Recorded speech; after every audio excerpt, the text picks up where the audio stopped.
Welcome to Big Blend Radio's Supervision Matters podcast with Rita Sever, a leadership coach, HR consultant, and author of Supervision Matters and Leading for Justice. Everyone, very excited to talk about meetings. We're talking about one-on-one meetings in the workplace setting. And, we think about leadership. Actually connecting is really good. And that's what Rita is talking about today. One-on-one is supervision matters, Rita. And supervision includes actual communication, not looking over what they're doing, right? Exactly. Yeah, in many ways, the one-on-one meeting that I'm talking about is the way you do everything else I talk about.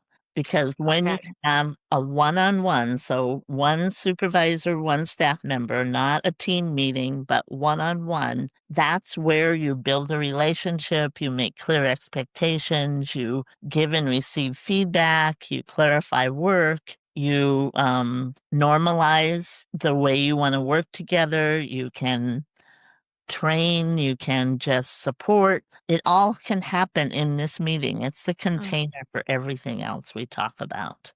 Mm. And Really makes a huge difference. is this with HR or the leader? Who's having the The meeting? direct supervisor. So Okay. whoever the direct supervisor is. Mm-hmm. One of the things that the meeting does is you can give immediate support when something works well, maybe not immediate, but within a fairly quick turnaround. You can support what went well. You can always also, excuse me, catch problems sooner rather than later. Mm. So often, if you're not having regular meetings, you don't hear about problems until they're big, they've already messed something up. There's a concern that you should have heard about a long time ago. And when you have regular meetings, you hear about that in real time and you can address it and cut it off. Now you're saying regular meetings, and I think this is so great because if there's some kind of pattern to that, it means that you're all conscious about this and can go, oh, I need to make note of that to bring that up to that meeting. So how often are we doing meetings? So that depends on a lot of things. It depends on how long the person's been in the job, how skilled they are they having problems? Are you starting a new project? Um, are they fully functioning and really don't need supervision? You Mm. still want to meet regularly. So when I Okay. say a regular one-on-one meeting, I mean it's in your book or your phone. You both have it scheduled. As you said, you both know I'm going to meet them next Tuesday. I'll just make a note to talk about this. And you save the time, you honor the time. That's another value of it is the staff member knows that I'm important enough to put on the schedule. Mm-hmm. And that sends a message. Okay. So when you start, a new employee starts, it's probably going to be really the regular meeting is probably going to be every day for a week or two because you're orienting them to the job, you're getting to know them, you're learning how they do their best work. And then maybe after a couple weeks, you move it to once a week. Okay. And I would say the default is an hour a week. And after 6 months, if they're doing great in their job and you find your meetings don't last an hour, you meet and then you say, okay, well, we're done.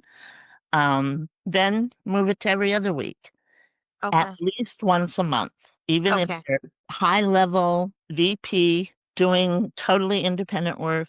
You want to keep at least a one-on-one once a month meeting to keep the relationship going, to stay on top of things, and just make sure things are plugging along as they need to. And with that, it's also a good way to find out what's going on, like have a personal discussion, like, oh, how are you doing? And maybe Absolutely. there's been a death in the family or something like that that you should know about so you can understand where compassion needs to go. Yeah. Absolutely. Yeah, it's critical that these meetings are two-way conversations. Okay. So you're probably going to start the meeting with a general conversation. How's it going? Anything I should know about? And just following up. How, if you know them, how are the kids? How is Mm. your mother doing? Just carrying on a conversation. And take notes then. I think it's interesting too when you have meetings and people take notes. It's kind of like, oh, they're actually taking that in. Right, right. And I always like to name that. I often would say, I'm going to take notes because I want to make sure I remember the important parts of what we're talking about. Mm. So it's not that I'm, like, keeping track of you. It just this is gonna help me remember. Okay. Yeah. Okay. And then I like the two-way part of it too. And keeping it regular, right? So people know and you have a conversation and you're also following up on where things need to happen in the actual workplace. Do you find that this is even more crucial now? And while people, I know a lot of people are going back to the office, but there's so much change happening actually, and Absolutely. career shifts and layoffs and all of that, that these meetings will help if there's people are nervous about what's going on in the company, but also if people are working remotely. Some people are working half a week at home, half a week at the office. The Right. remote part, all of that kind of thing can help. Yeah, there are so many moving parts, and this meeting can again be the foundation that can connect the dots from 1 week or 1 month to the next. And it gives space, as you said, for both the personal and the work. Most of the meeting's going to be about the work, obviously. Sure. But time to connect as a person, time to share what they want to. Not You're not going to put them on the spot and say, "So, how many kids do you have?" But how's life going? Open-ended questions. And as you said, when people are working remotely, it keeps the normalcy of the meeting going when you have the meeting. And when they're in person, there is so much going on and so many variables. It really helps build a through line with the work. Mm. And having that consistency. So you were talking about people write it down. Is this something that you should set up before you leave the meeting? Set up the next one right there and then? Absolutely. Hopefully, you can find a time that can be a default time, like every Wednesday at 10, we're going to meet. But if not, then set up the next one. And of course, sometimes you're going to have to change it. Even if you do have a set time every Wednesday at 10, I got to go to this meeting at City Hall next week. So I'm going to have to move it. Let's meet Thursday at 10 instead. Okay. The Yeah. truth is that, if you miss one meeting occasionally, it's not going to derail the relationship. But the problem is it's a slippery slope. If you Mm. miss one, it makes it so much easier to miss another one. And then suddenly you go, oh, we haven't met for 3 months. Yeah. And part of when you reschedule it immediately, it again sends the message that this is an important meeting. It's not just something we do just to do it. It's Mhm. important enough that we're gonna both make room in our schedule for this to happen. Awesome. Awesome. I think, and I love that it's something regular so you can make notes or even send notes ahead of time if you see something, or can you say, hey, I need an extra meeting? You can do that too, you know? Absolutely. And people will, of course, if you're in the office again or even on Zoom, you're gonna be seeing each other other times. You're gonna be going to meetings. If you're in the same office, you're gonna pass and talk to each other. You may answer quick questions. That's all great. It doesn't replace this regular meeting. Okay. And for the supervisors, obviously going to kick it off, right? Kick off the meeting, but to have a two-way, um, that part is important because sometimes it could be, it's all one-sided and that doesn't work. So, Exactly. Yeah, you should be listening at least as much as you talk. Of mhm, course, there are times like when you're onboarding someone, you're probably going to be talking more because you know what you're doing. But once they know their job, it's an exchange of ideas. It's a way to make sure the work is moving forward and to support the person. My basic framework for this meeting are 4 questions. What's working? So we both weigh in on what's working. It yeah. might be details about the job. It might be a project update. It might be how's our relationship doing? Or Mhm. how is your relationship with your coworkers? What's working? What's not working? Eek. And sometimes that you have hard things to talk about there. But part of what this does is again normalizes that we talk about both sides, both ways all the time. Mhm, So what's working, what's not working, what's next? Meaning, what are the priorities for your work until we meet again? And the last one is the wide open question of, is there anything else we need to talk about? mm, yeah. Because It, that brings in things that there may be something that they're hoping you won't ask about, that you forgot they had a deadline or a hard meeting or they were supposed to talk to someone. and they're hoping you won't ask, but that question captures it. Mm. Or anything else we should talk about, or anything else I should know about. Yes, I would like to go on vacation on this date, even though it's our busiest time, but it's a Right. vacation because it's our anniversary or whatever it is. It's like, this is a special thing for our family. Can I go on vacation? I know it's the worst, and if it's a no, at least you know. Absolutely. And maybe if you ask that ahead of time, if I was a supervisor and you asked me that, I'd say, well, let's both think about what we'd need to do to prepare for that. And Mm, then we'll see if it's possible or not. that's cool. That's cool. So I'd So, want you to be yeah. part of solving that problem. So when you have those meetings as a supervisor, does the supervisor then go to HR and report on the meeting? Or is No. it okay? No, this is just between the supervisor and the staff. It's not monitoring, it's not reporting, it's really about moving the work Check in. forward. The only time a direct supervisor needs to go to HR is when you have decided that something's not working and you're officially moving into discipline, and then you want to loop in HR.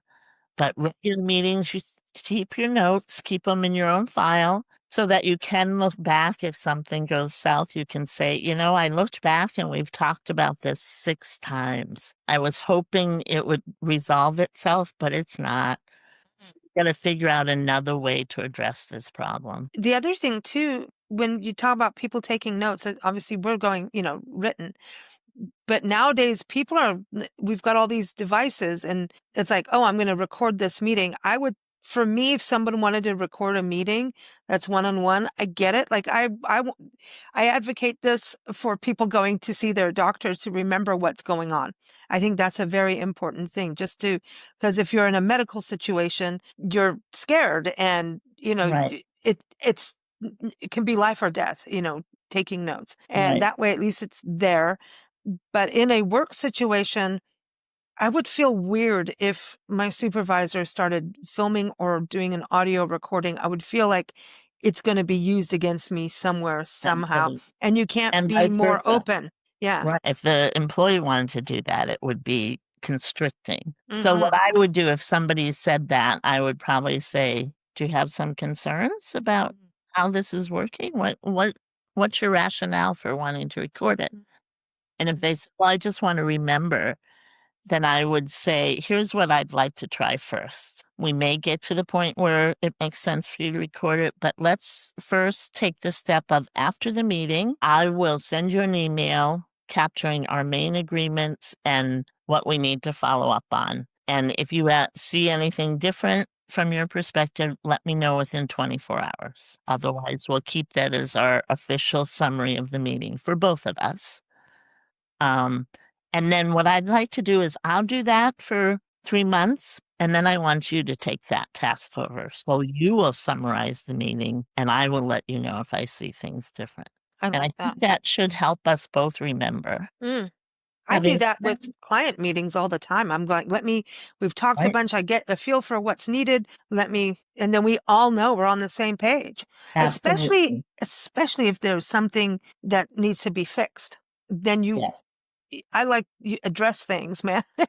absolutely. Yeah, what's working, Hmm. what's not working. You wanna just have Yeah. conversations about it and not Hmm. wait until it's a big, "You're in trouble, I'm gonna write you Hmm. up." You wanna have conversations. Hmm.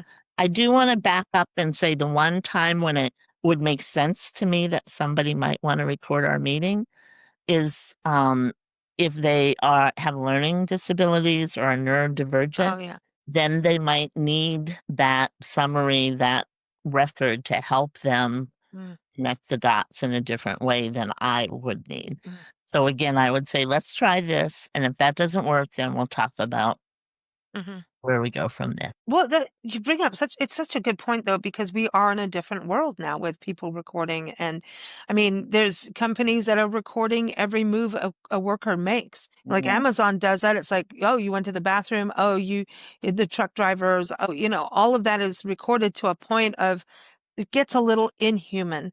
And I don't think absolutely. people work as well when they're feeling micromanaged you know Absolutely. what I mean? Yeah. Exactly. And actually, that reminds me that I wanted to mention that sometimes people staff members will feel like this is micromanaging. Why do we have to meet once a week? Don't you trust me? So I would address that up front and say, this isn't about trusting you. This is about building a relationship, about staying connected and moving the work forward. And like I would share with them what I said before, that let's try meeting once a week. And then if we don't need to meet that often, we'll back off and meet less. But we're always going to meet one on one. And Mm, it's about the work, not about you. yeah. I think, I mean, we do that even in our company. We have it's every day actually, because we Uh-huh. have so much going on. It's like a meet at the end of the day. This is what's going on, or even, I mean, it's just nonstop. But it is good to have these points of focus Right. because it keeps everybody on top and it keeps that door open of communication that I think is so crucial between, someone, the supervisor and the employee. That's Absolutely. because a lot of times it's like, we're going through that door and it also makes the setting in an office a little bit more relaxed. When suddenly the supervisor calls you, come on, it's in every movie and whatever. The supervisor wants you, oh, are you getting the job? Are you getting the raise? Or are you getting fired? It's Right. often that. And if it is a normal practice to go see them, then And everybody's everybody's doing it. yeah, it's normal and Right. it's not fearful. And then I think for an employee, then they can get a feeling, of what's going on too on the Absolutely. company. Yeah, and I think of that question, anything else? Mm, Because that's where you might hear something like, there's a guy in this other department who makes a point of coming by my desk every day, and it's starting to creep me out. And again, you want to hear about now, yeah. that moment, not 6 months from now when they have a harassment lawsuit. Mm. But No, then, and this is true. Yeah. And right now, I mean, even everything that's happening with DEI and all of that, it's becoming very crucial about these kinds of conversations and communication because you can pick up a lot on all sides for everybody, and it right? makes it an open space of communication. So Yeah, yeah, you want to yeah. be as transparent as you can be, but attentive. Attentive is a good word. Yeah, Yeah, and attentive. focus on the work. Again, you've heard me say this many times that I think the role of a supervisor is to set your staff up for success. Hmm. This regular meeting can just help keep you doing that. Deepen relationship, deepen the work, and help them be successful, which will sometimes mean you've moved them right out of the job, but that's a good thing. Yeah, well, yeah, because people should be where they're supposed to be. Yeah. Right. Yeah. Now, have you seen in your years of experience in HR and coaching as well, have you seen any changes when people do this or, what's happening within a company? Yes, I've had some great feedback from my clients who tell me that. That's that word feedback again. Yes, exactly. They tell me that it was a game changer, that just were amazed at how it moved the work along and that they felt like they had been clear before, but having the regular meetings, they could see, oh, I'm not as clear as I thought I was. And it helped them make that clarity. Somebody else said, this is an investment of time up front, but I realize now it's worth it. It really Mm, is good to put the money up front or the time up front so I don't have to spend that time solving problems later. mm. Um, yeah, I can imagine about the problems too, especially on new projects or something is, the company needs to shift right now. There are some huge shifts, just even, and I hate saying this term now. It's so overused. AI. I just did uh-huh. it. But it is shifting how people work. And Yeah, it's like, if you don't learn it, you're in trouble. And that's the shift. And there's got to be communication. Like sometimes the company needs to make a huge shift, but are your employees um, trained? Maybe right. that someone really needs, hey, well, you want me to learn AI. Do you expect me to do it at dinner? Or are you going to do something to help me elevate if you want to elevate? So I think sometimes that's a huge thing in companies. A company goes, I'm going to evolve, but I expect you to go do it on your own. And that, if you're already working a lot of hours, I don't think that's going to, Right. you know what That's I not mean? gonna work, yeah. Yeah, it also this meeting also is a way, like, in the face of that kinda change, hopefully it's a safe space Mhm. where people can grumble at you about it, like, "This isn't fair, I don't like this change, I hate this part of our job," and you can listen and maybe not solve it or change it, but you can be with them in their Mm, discomfort mm. and then get back to the work, And and that understand. serves an invaluable purpose in the organization. Because if people don't have a way to let that out, they get stuck in that grumbling. Mm. And Yeah. then that becomes the bad apple that spreads. Yep. Yeah. It does. That's when trouble comes. And the other thing too, on the positive, is you can tell, like, oh, we've added this new product line or whatever it is.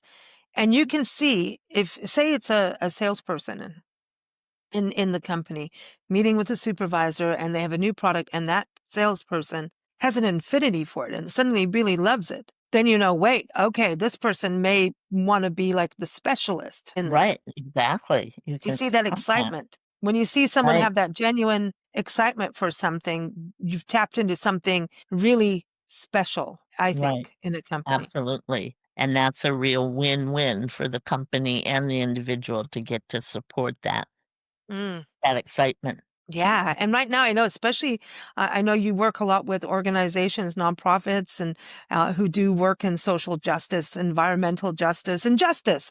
And so they're going through a lot of change. And I think these meetings are so crucial, because sometimes people want to give up because if they fought for something, they won it and now lost it. You Mhm. know, they could have won it last year and suddenly it's gone. And now how do you feel like you've got to get back in the saddle Right. and remember that you keep going? And so I think this one-on-one meeting allows that to get to the nitty-gritty of it. What is it? Maybe you need a break. Maybe you Right. need a break, and maybe you need to be shifted in a different position or a different project just to get a Yeah. fresh perspective. But I think there's burnout. Burnout is going on Absolutely. everywhere right now. Absolutely. And again, it may be a place where in that situation, I need to tell you, I want this to be a safe place where you can tell me that. And I'm noticing that you're also telling everybody else in the company all the time, and that you have to contain that. Hmm. Again, this is a safe place, but we've got to get back to work, as you Hmm. said. Yeah. Yeah. And I think, yeah, I love communication is everything, isn't it? At the end of the day. It is. It really is. Mm. And part of in terms of communication, another way these meetings work is it takes a lot of the communication happens in the one-on-one meetings instead of the team meeting. So then the team meeting can be focused on team Mm. results and cooperative ventures instead of the nitty-gritty of everybody's job. Yeah. Right. Yeah, exactly. Exactly. Wow. So everyone start your meetings. Right. Promoter, and start getting those meetings, because it's so funny, because meetings, some people live in meetings and never get stuff done, but this is one of those meetings that move things forward, and people do get meeting burnout, so you've Absolutely. got to do it right to make it work. So I think Right. this is important. And that's another thing you have a two-way conversation about. How are these meetings working for you? Is there anything we Oh, need to do differently? yeah. Can you start doing them like in a song and dance instead, and stop wagging your finger at me? How about Right, that for a right. meeting? It's like, I really don't like you wagging your finger in my face. I'm going to Absolutely, break that's your finger if important. you do that. Right. That's, Yeah. because there's some of that. I remember, Nancy was on a board meeting. It was like a chamber of commerce or something. And it was a small town. And the one guy who's the president kept his gavel, and he wouldn't let anybody talk. He'd gavel a lot. And then Oh, man. suddenly Nancy picked up the gavel and said, "I'm tired of your gavel." And she said it in a way that you know where the gavel's going. Everybody started laughing, and he resigned, because his communication was, "I've got the gavel. It's my meeting," and da da da da da da da da da. And Right, that's, I mean, if you think it, nonprofits have to have their meetings, and that's for a reason, just like what you're talking about. But he just this gavel thing, he about lost the entire board, and I that's why bet. Nancy stood up and said, "Enough of this gavel. That's it." Right. You Yeah. can take your And I'm gavel and, sure you know, everybody else was glad she did that. yeah. And it took a while. And so to get everybody back on track, that's a whole bunch of people. Right. So I know this is one-on-one, but could you imagine doing the one-on-one with the gavel Oh, guy? man. Yeah. We don't want the Could gavel be guy. counterproductive. Yeah. Not Yeah. good. And if he's doing it to everyone, you're going Right. to have an entire company almost walk out. Absolutely. You're going to have mutiny for sure. Mutiny with the gavel. Somebody's going to steal the gavel. Oh, well, Rita, always good chatting with you. And I know that, listeners and viewers always appreciate your advice. I get good feedback. Feedback is that word. In fact, everyone, I encourage you, the link in the episode notes, of course, go to supervisionmatters.com, but look at the link in the episode notes and go back in those episodes we did 3 episodes on feedback. I think And yeah. And that really ties in with this. They're all connected, and you have all these exercises for one-on-one meetings, but this puts it all together to be really constructive. So Yeah. thank you. All right. Always good to talk to you, Lisa. You too, Rita. Thanks for listening to Big Blend Radio's Supervision Matters podcast with Rita Sever. Keep up with Rita at supervisionmatters.com and listen to new episodes every third Friday at 12 p.m. Pacific Time, 3 p.m. Eastern Time on bigblendradio.com.